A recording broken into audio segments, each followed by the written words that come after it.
इटावा की सभी सम्मानित जनता को प्यार भरा नमस्कार। अभी हमारी मौजूदगी जनपद इटावा में है और सिंचाई विभाग के डाक बंगले में है। अभी हम बातचीत करेंगे। हमारे साथ भारतीय जनता पार्टी के पूर्व प्रत्याशी जसवंत नगर विवेक साक्या जी मौजूद हैं। गुड्डू जी बातचीत करेंगे। आज योगी जी का जो आगमन हुआ है, इटावा की राजनीति में कहीं ना कहीं एक गर्माहट पैदा हो गई है। जो चीज़ें रहने वाली हैं वो सभी बातें करेंगे, क्योंकि जब योगी जी आए 603 करोड़ का कहीं ना कहीं परियोजनाओं का शिलान्यास किया और यहाँ पर जो सपा पर जो हमलावर हुए हैं, तमाम चीज़ें रहने वाली हैं। जसवंत नगर सीट की बात करी जाए तो राजनीति में कहीं ना कहीं बहुत ज़्यादा गर्माहट रहती है जसवंत नगर के लिए, और पूर्व में चुनाव भी लड़ चुके हैं। बहुत बहुत स्वागत। बहुत बहुत धन्यवाद अंशु जी। कैसे हैं? मैं अच्छा हूँ, अपना बताइए। योगी जी का कार्यक्रम इटावा में हुआ है, राजनीति ने कितना करवट लिया है?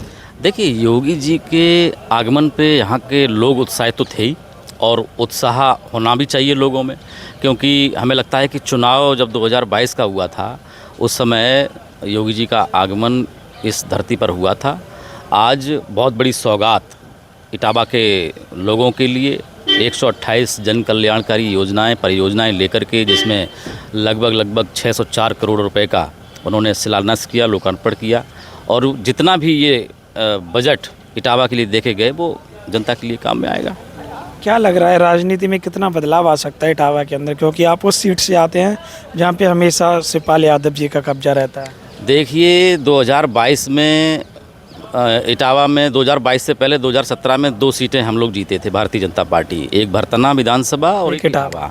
जसवंत नगर विधानसभा में पहले जो मतों का आकलन था वो थोड़ा कम था, लेकिन 2022 में बढ़ा, और 2027 में हम इटावा भी जीतेंगे, भरतना भी जीतेंगे, और SIR में जो 60,000 वोट कटा है उसके बाद हम जसवंत नगर की सीट भी जीतेंगे। जसवंत नगर, हाँ।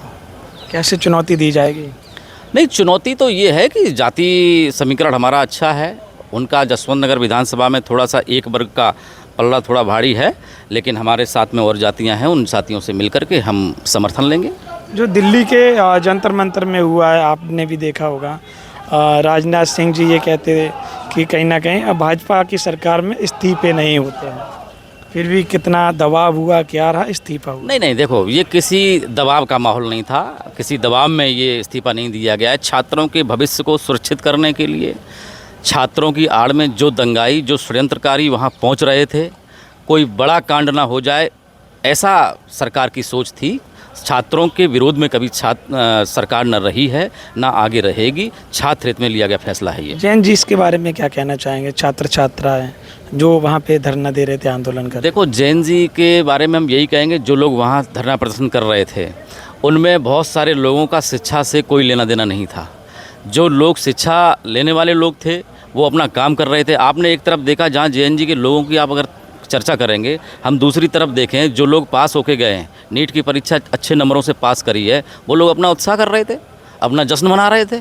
अब उनकी भी कोई किसी मीडिया ने शायद है बहुत कम चलाया या फिर वहाँ तक नहीं पहुँच पाए हो, लेकिन दोनों तरफ हमने देखा बहुत सारे वीडियो ऐसे थे जो वहाँ पे जितने भी युवा पहुँचे JNJ की लेकर के, उसमें बहुत सारे ST सीटर थे, बहुत सारे लोगों के पास मुकदमा थे, लेकिन जब देखा कि भारतीय जनता पार्टी के लोगों ने और सरकार ने जो वहाँ आंकड़े देखे, उन आंकड़ों में देखा कि जो लोग ST सीटर हैं, इनके पास पहले कई सारे मुकदमे रह चुके हैं, ये छात्रों के बीच में पहुँच गए हैं, कुछ बड़ा कांड कर सकते हैं, इसलिए फिर चीज़ें, बहुत सारी चीज़ें। उत्तर प्रदेश की राजनीति में क्या लग रहा है? चुनाव करीब हैं, सरगर्मियाँ तेज हो गई हैं, योगी जी के भी लगातार दौरे हैं, एक दिन में 2 दौरे कर रहे हैं, 403 विधानसभाएँ हैं, 403 में से भारतीय जनता पार्टी की कितनी सीटें आ सकती हैं? देखो, 403 में से भारतीय जनता पार्टी की 2017 हम फिर दोहराने वाले हैं। 2017 में जो सीटें थीं वो हम 2027 में लेके आएंगे, उससे प्लस ही होंगी, कम नहीं होंगी। उससे प्लस ही होंगी जी, चलिएगा, बहुत बहुत धन्यवाद। बाकी जसवंत नगर के लिए क्या कहना चाहते हैं? जसवंत नगर की जनता से हम यही कहेंगे, जसवंत नगर की जनता ने हमेशा भारतीय जनता पार्टी के